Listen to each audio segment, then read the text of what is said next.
So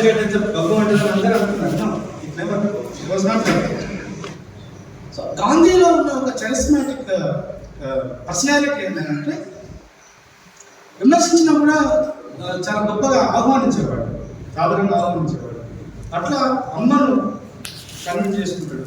అయితే దేవుడు వరవచ్చినా కూడా పూజారి అడ్డుపడ్డట్టు అమ్మ కుటుంబంలో అనుమతి వస్తే సరిపోదు, కుల పెద్దలు కూడా తను అంగీకరించాలి అనేటువంటి కట్టుబాటు ఉంది. ఆయన all the way from Porbandar Mumbai. ఎందుకంటే అప్పుడు భారతదేశంలో వ్యాపార వాణిజ్య కేంద్రంగా ముంబై ఉంది. అహ్మదాబాద్ ముంబై కేంద్రంగా భారతదేశంలో ఉన్న వైశ్యులందరూ కూడా మొత్తం పెద్ద పెద్ద పెట్టుబడిదారులందరూ కూడా అక్కడ ఉండేవారు. అక్కడ కుల పెద్దలు కూడా కుల సంఘం పర్మిషన్ కోసం పోతే వాళ్ళు ఒప్పుకోకపోతే first time Gandhi, if you read Mahatma Gandhi my experiment with truth, సత్యంతో నా ప్రయోగాలను పుస్తకం చదివితే మొట్టమొదటిసారిగా ఆయన జ్ఞానం వచ్చిన తర్వాత ఒకరిని వ్యతిరేకించడం, ఒకరిని నిరాకరించడం అనేది ఫస్ట్ టైం కుల పెద్దలను నిరాకరించడం. ఆయన వాళ్ళు చెప్పిన దానికి వెళ్ళకుండా లేదు నేను వెళ్తానని చెప్పేసి తీసుకొని వచ్చి అమ్మకు కొన్ని వాగ్దానం చేసి ఇంగ్లాండ్ ప్రయాణం అవుతాడు. ఏం వాగ్దానాలు అంటే అమ్మకు పెద్ద భయం అన్నమాట. ఎందుకు మనం వైశ్యులు, మన సమాజంలో చాలా గౌరవం ఉంది. భూములు ఏమైనా పర్లేదు బయటకి వెళ్తే అందరూ నమస్తే నమస్తే అంటారు. సామాజిక హోదా ఒకటి ఉంటుంది కదా, నువ్వు మరి బయటకు పోతా అంటున్నారు. వైశ్యులుగా బయటకు పోవడానికి ఈ సమాజం ఎప్పుడు అంగీకరించాడు. ఇలా కొన్ని భయం అంటే ఆమె ఏమంటారంటే సరే నువ్వు పోతా అంటున్నావు కదా, నేను కాదని నాకు 3 వాగ్దానాలు 3 ప్రమాణాలు చేయాలి. ఒకటి మాంసాహారాన్ని తినని ప్రమాణం చేయి, మాంసాహారాన్ని తినను, మద్యం జోలికి వెళ్ళను, అట్లాగే స్త్రీల పట్ల కూడా నేను తప్పుగా ప్రవర్తించాను. ఎందుకంటే అప్పుడు ఉద్రిక్తమైనటువంటి అవగాహన ఏంటంటే పాశ్చాత్య సమాజం అంటే వాళ్ళు ఏదో పూర్తిగా చెడిపోయారనేటువంటి ఒక తప్పుడు అవగాహన ఉంటుంది. అయితే గాంధీ వాళ్ళమ్మకి ఈ 3 విషయంలో ప్రామిస్ చేసి ఇంగ్లాండ్ ప్రయాణం అవుతాడు. అక్కడ చదువుకొని లా చేసి వస్తాడు. ఇది నేను పక్కన ఎప్పుడు 1869 నుంచి 1893 వరకు ఆయన ఫార్మల్ ఎడ్యుకేషన్ అంతా అయిపోయింది. మళ్ళీ తిరిగి ఇండియాకి వచ్చిన తర్వాత అప్పటికి వాళ్ళ ఫాదర్ ఆరోగ్యం క్షీణించి కుటుంబ భారం అంతా కూడా గాంధీ మీద పడుతుంది. అప్పుడు గాంధీ గారు అనివార్యంగా లాయర్గా ప్రాక్టీస్ మొదలు పెడతాడు. మొట్టమొదటిసారిగా రాజ్కోట్లో ప్రాక్టీస్ మొదలు పెడతాడు. అక్కడ పెద్దగా ప్రోగ్రెషన్ ముంబైకి వస్తాడు. ముంబైలో కూడా అడపదడప కొన్ని కేసులు వేస్తున్నాయి. కానీ గాంధీ వాజ్ అంటే గ్రేట్ ఆర్గేటర్ ఆల్సో. అంటే మొత్తం ప్రజల్ని బాగా సన్మానంలో పెంచాలి, వాగ్దాటి ఉన్నవాడు కూడా ఏం కాదు. సాదాసీద మనిషి, చెప్పే పాయింట్ చాలా స్పష్టంగా చెప్తాడు కానీ అందరిని ఆకర్షించే శక్తి ఉన్నాడు ఏం కాదు. కాబట్టి ఆయన సక్సెస్ కాలేదు. సో అప్పుడు లకీలీ ఏదో ఒక అదృష్టం కొద్ది ఆయన ఒక అవకాశం వస్తుంది. ఏంటంటే భారతదేశంలో పుట్టి పెరిగినటువంటి ఒక వ్యాపారస్తుడు, ఆయన సౌత్ ఆఫ్రికాలో ఆయన వ్యాపారాలు ఉంటాయి, కాటన్ బిజినెస్ ఉంటుంది. ఆ కంపెనీ పేరు నటల్ అండ్ కో అనే కంపెనీలో. అక్కడ సౌత్ ఆఫ్రికా కూడా మన దేశం లాగానే బ్రిటిష్ వారి ఆధీనంలో ఉంది అప్పటికి. సో అక్కడ ఉన్నటువంటి బ్రిటిష్ పాలకులతో బ్రిటిష్ మార్కెట్ ఎలా ఆ ప్రాబ్లంతో అక్కడ వాళ్ళకి వాదించడం కోసం ఒక లాయర్ కావాలంటే గాంధీ ఆర్థిక ఇబ్బంది తట్టుకోలేక, even though he was not interested to travel South Africa, but financial conditions ఆయన కంపేర్ చేస్తే ఫర్ 1 year అగ్రిమెంట్ రాసుకొని సౌత్ ఆఫ్రికా ఆ కంపెనీ తరఫు. అక్కడ యాక్చువల్ గాంధీ ఒక మోహన్ దాస్ కరమ్చంద్ గాంధీ ఒక రెండవ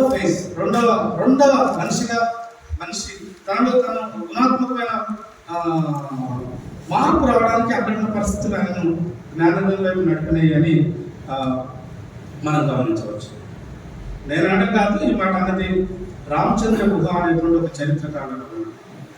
అంటే గాంధీని ఒక సామాన్య మనిషిని ఒక ఉద్యమకారుడిగా మలిసిన సంఘటన సౌత్ ఆఫ్రికాలో జరిగింది, not in India. It's quite interesting. నేను మళ్ళీ మాట్లాడతాను. అయితే అక్కడ ఈయన ఫస్ట్ క్లాస్ ట్రైన్లో ప్రయాణం చేయాలనుకుంటున్నాడు. మంచి హోటల్లో ఉండాలనుకుంటే బ్రిటిష్ వారి యొక్క మానసిక స్థితి ఏంటంటే నీకు డబ్బులు రావచ్చు, నువ్వు ఏమైనా కావచ్చు, నువ్వు సెకండ్ గ్రేడ్ సిటిజన్, నువ్వు 2వ తరగతి పౌరుడు, ఇక్కడ నువ్వు ఫస్ట్ క్లాస్ టికెట్ కొనుక్కొని మాతో సమానంగా రైల్లో ప్రయాణం చేస్తావంటే నడవదని అవమానపరచడం. హోటల్లో కూడా వాళ్ళు ఉండే హోటల్లో ఉండడానికి ఆయన డబ్బులు కంపెనీ పే చేస్తుంటే ఆయన సమ్మతించారు. సో ఫస్ట్ టైం ఆయన లైఫ్లో ఒక వ్యక్తిని ఇంకొక వ్యక్తి నువ్వు దూరం ఉండు అంటే ఆ మనసుకు కలిగే బాధ ఏమిటనేది ఆయన ఎక్స్పీరియన్స్. ఆయన పుట్టినప్పటి నుంచి భారతదేశంలో ఉన్నాడు. ఆయనకు ఇప్పుడు అదృష్టం కొద్ది వయసుగా పుట్టాడు కాబట్టి ఈ అంటరాల జాతిని ఎదుర్కొన్న అంటరాలతనం అనేది ఆయనకి ఏం తెలియదు. ఒకసారి చూసున్నా కూడా ఆయనకు పెద్దగా అదే తప్పులాగా అనిపించలేదు. ఎందుకంటే ఆయన రాసిన పుస్తకాలు ఎక్కడ కూడా అంటరాలతనం గురించి అంబేద్కర్ కంప్లైంట్ చేసిన తర్వాత రాయడం మొదలుపెట్టింది. సో అక్కడ జాతి వివక్ష గురైన తర్వాత అరే ఇదేంటి కల్లరులో వైవిధ్యం ఉన్నంత మాత్రాన మనుషులుగా మమ్మల్ని గౌరవించకపోతే ఎట్లా అని తను అక్కడ మొట్టమొదటిసారిగా 1 year అగ్రిమెంట్ అయినా కూడా 21 years ఈ స్టేట్ ఇన్ సౌత్ ఆఫ్రికా. 21 సంవత్సరం, ఒక సంవత్సరం కోసం పోయిన మనిషి చూడంటే గాంధీ ఎంత మొండివాడు ఎంత గట్టివాడు నాకు అర్థం. ఒక 1 year కోసం పోయిన మనిషి సౌత్ ఆఫ్రికాలో మానవ హక్కుల ఉద్యమ నిర్మాణం చేసినటువంటి ఒక భారతీయుడు. అందుకే ఆ తర్వాత కాలంలో నెల్సన్ మండేలా కూడా మహాత్మా గాంధీని ఒక ప్రేరణగా తీసుకొని పనిచేయడానికి కారణం ఏంటంటే మహాత్మా గాంధీ యొక్క ఫుట్ ప్రింట్ అక్కడ ఉంది. పడ్డ తర్వాత మానవ హక్కుల వ్యవస్థను అప్పుడే ఆయనకు ఎట్లా జ్ఞానోదయం అయింది, ఏమి ప్రేరేపించుందని అన్నప్పుడు నీకు రస్కిన్ రాసినటువంటి the Kingdom with in you అనేటువంటి పుస్తకం. అంటే నువ్వు ఎట్లా ఒక మనిషి ఎట్లా దైవీకరించబడవచ్చు, ఒక మనిషి తనను తాను కనుక ప్రాపర్గా ఆర్గనైజ్ చేసుకుంటే మనుషులోనే దైవత్వం ఎలా చూడవచ్చు, అంటే మనిషి దేవుడిగా మారడానికి సాధ్యమవుతుందని రాసినటువంటి ఆ పుస్తకంలో నుంచి దేవుడు అంటే బయట లేడు మనలోనే ఉన్నాడు అనేటువంటి ఒక ప్రిన్సిపల్ నుంచి వచ్చిన ఆ టెక్స్ట్ తనను బాగా ప్రభావితం చేస్తుంది. అట్లా హక్కుల కోసం కొట్లాడి 7 సంవత్సరాలు కంటిన్యూస్గా సత్యాగ్రహం చేస్తాడు. అందుకనే మహాత్మా గాంధీ ఫిలాసఫీ అంటే 1 ట్రూత్, 2వది నాన్ వైలెన్స్, 3వది సత్యాగ్రహం, 4వది సర్వోదయ, 5వది స్వరాజ్యం, 6వది ట్రస్టీషిప్, స్వదేశీ. ఇవన్నీ కూడా ఆయన తత్వశాస్త్రంలో భాగం. ప్రధానంగా గాంధీ మరి 1915-20 కాలంలో ప్రపంచవ్యాప్తంగా కూడా హక్కుల ఉద్యమాలు జరుగుతున్నాయి. హక్కుల ఉద్యమాలు కాదు, స్వాతంత్ర ఉద్యమాలు జరుగుతున్నాయి. భారతదేశం స్వాతంత్ర ఉద్యమం కోసము స్వాతంత్రం కావాలని 1885 నుంచే కాంగ్రెస్ పుట్టింది, మనందరికీ తెలుసు.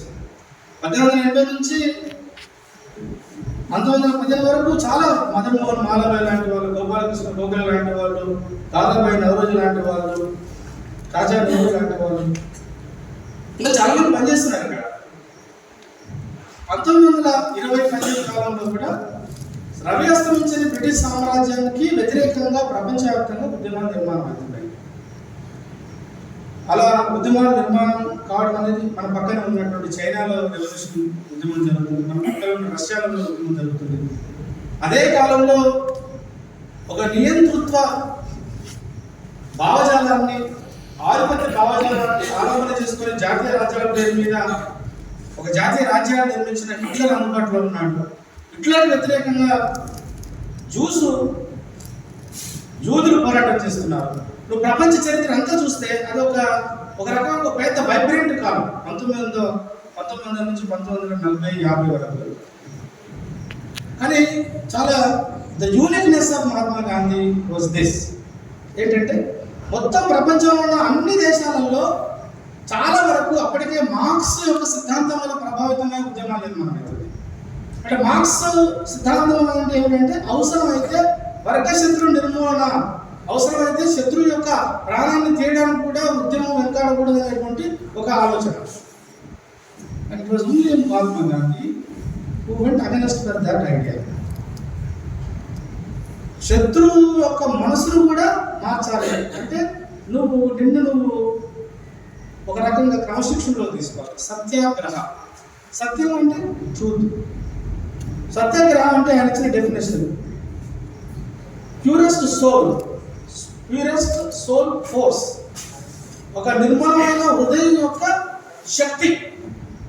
ఒక నిర్మలమైన హృదయం నీకుంటే ఆ నిర్మలమైన హృదయం ద్వారా నిన్ను నువ్వు క్రమశిక్షణలో తీసుకుంటే శత్రువు కూడా నీ గురించి ఇవ్వాలి, కాకపోతే కొంత టైం తీసుకొని ఆలోచన. వాడు ఒక రకమైనటువంటి నైతిక మానసిక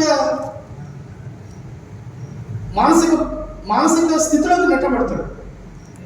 మనకు అనిపించవచ్చు మహాత్మా చాలా మంది ఏమంటారు అంటే ఆయన పాపలు అర్థం చేసుకున్న వాళ్ళు ఆయన సాతగానుడు కాబట్టి అహింస అన్నాడు, సాతగానుడు కాబట్టి సత్యాగ్రహం అన్నాడు, పోరాటే కర్మ లేని వాడు కాబట్టి అట్లా చాలా మంది రాసినారు.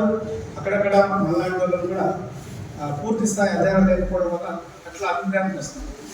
బట్ మహాత్మా గాంధీ ఏమంటే సత్యాగ్రహాన్ని ప్రాక్టీస్ చేయడం అంటే, సత్యాగ్రహాన్ని ప్రాక్టీస్ చేయడం, అహింస కట్టుబడడం అంటే ధైర్యం ఉండాలి. ధైర్యవంతులు మాత్రమే అహింసను ఆసరాగా చేసుకొని రిఫార్మిజానికి నడుపుకుంటున్నారు.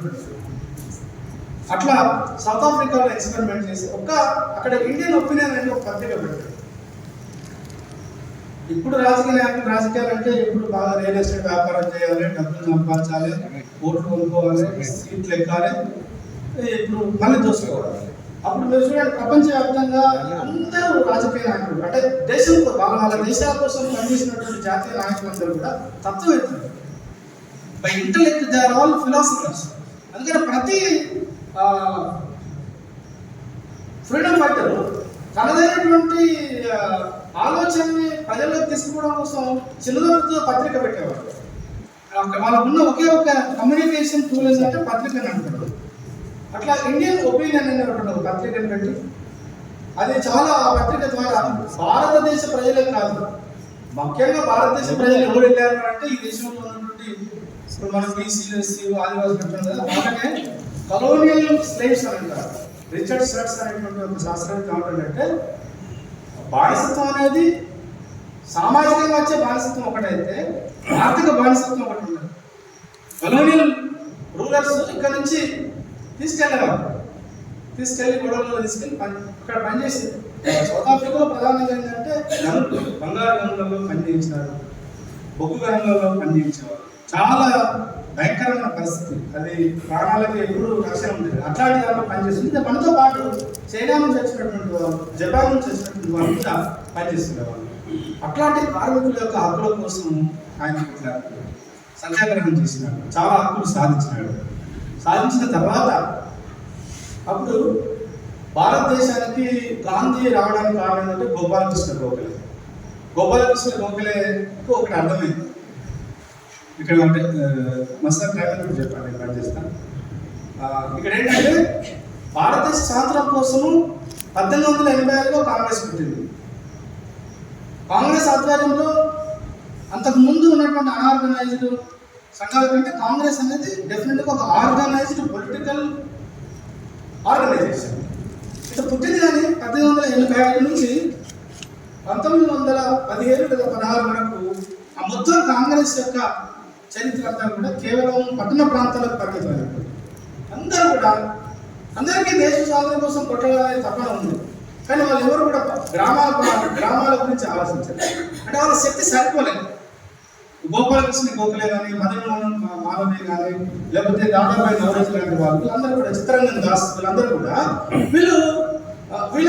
వీళ్ళకు గ్రామీణ ప్రజలను ఎలా ఉద్యమంలో తీసుకురావాలనేటువంటి ఆలోచన ఉందో లేదో నాకు తెలియదు, కానీ వాళ్ళని కన్విన్స్ చేయగలిగేటువంటి శక్తి వాళ్ళ దగ్గర లేదు. శక్తి లేకపోవడం కావచ్చు, వాళ్ళ దగ్గరికి పోయేటువంటి నైతిక అర్హత కూడా వాళ్ళకి లేదు. ఎందుకంటే నువ్వు గ్రామంలోకి వెళ్ళి ప్రజలతో మాట్లాడాలంటే ఫస్ట్ నువ్వు గ్రామాన్ని గౌరవించాలి కదా. అంటే డిగ్నిటీ ఆఫ్ లేబర్ లేదు. గ్రామంలోకి వెళ్తే కుండ చేసే ఆయనతో మాట్లాడాలి, చెప్పులు కుట్టాయనతో మాట్లాడాలి, బట్టలు ఉతికే వాళ్ళతో మాట్లాడాలి. అంటే మట్టి మనుషులతో నువ్వు మమేకం కాకుండా గ్రామాన్ని పాలించడం చాలా అసాధ్యమైన పని. కాబట్టి అప్పటికి తెలుగు లాంటి వాళ్ళు, కొంత తెలుగు గోపాలకృష్ణ గోఖలే ఇట్లాంటి వాళ్ళు అప్పటికీ చీలిక వచ్చింది. ఏం చీలిక అంటే మితవాదులు తర్వాత అతివాదులు మనం పుస్తకాలను చదువుతాం. అంటే ఏంటి, ఉద్యమాన్ని ఎలా నడపాలి అంటే ఒక ఐడియాలజికల్ డిఫరెన్స్ ఏంటంటే కొంతమంది ఏమో మనకు శక్తి సరిపోదు, మనకు ఉన్నటువంటి జ్ఞాన సత్వాల ద్వారా బ్రిటిష్ వాళ్ళ దగ్గరికి వెళ్ళేసి మనం పిటిషన్ ఇద్దాం, విజ్ఞప్తి చేద్దాం, వాళ్ళని బతిలాడుతున్నారు. అట్లా కొన్ని హక్కులు సాధించడం వల్లే మితవాళ్ళు. ఎంతకాలం వాళ్ళతో బతిలాడుకుంటే ఏమొస్తుంది? బతిలాడితే పనులైతే కాదు మనం పెద్ద ఉద్యమం నిర్మించాలని ఆలోచించిన వాళ్ళు అంతవాళ్ళు. అందులో దానికి ప్రధానంగా you must give a credit to Tilak. Balagangadhara Tilak మొట్టమొదటిసారిగా దేశ స్వాతంత్ర ఉద్యమంలో ఒక నూతన ప్రక్రియను ప్రారంభించాడు. ఆయన చేసినటువంటి ఒక ప్రయోగం ఏంటంటే తర్వాత చాలా విపరీత పరిణామాలకు దారితీసింది.